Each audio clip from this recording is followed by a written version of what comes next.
Good morning, everyone. Welcome to Coffee with the Pastor. Merry Christmas to all of you out there.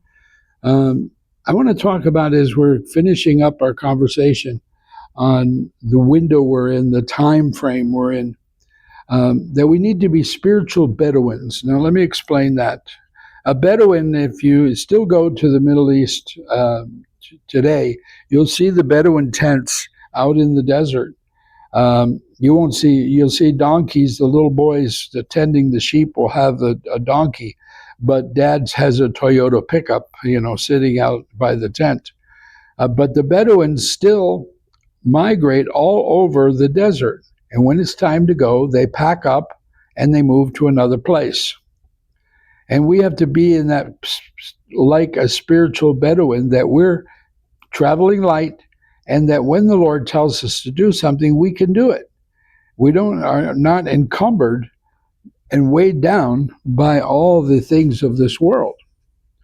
Ecclesiastes 3 tells us that to everything there is a season, a time for every purpose under heaven, a time to be born, a time to die, a time to plant, a time to pluck what is planted, a time to kill, a time to heal. You get the idea. But that there's the time for everything, and now is the time for the rapture and the end of days. But he continues, and I love this verse in Ecclesiastes 3, he has made everything beautiful in its time. Also, he has put eternity in their hearts, except that no one can find out the work that God does from beginning to end. But he has put eternity in our hearts, that there's something that God has placed there, a longing to be with him. Augustine said that every man has a hole in his heart that only God can fill, but that there's a desire, a wanting to be with him. A man heart plans his way, but the Lord directs his steps. How true is that? Is that, we think we plan everything out, and then, but God laughs.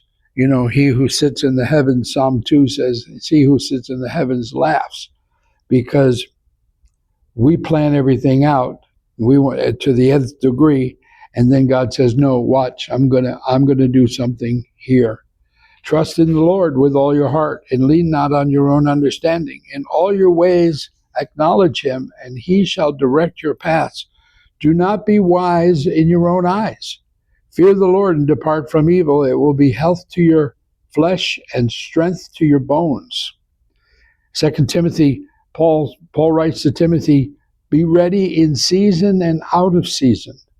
That means we're ready at all times to give a defense of the hope that's in us, what Peter called, and that we would exhort one another, but according to their own desires, because they have itching ears, they will heap up for themselves teachers, and they will turn their ears away from the truth and be turned aside to fables. So he's saying, be ready to give the defense.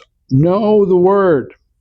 1 Peter, but may the God of all grace, who called us to his eternal glory by Christ Jesus, after you have suffered a while, perfect, establish, strengthen, and settle you. And I love that concept of just settling us so that we're not in a frenzy all the time, and that we're not racing and running and joining in the world chorus, especially in the Christmas season.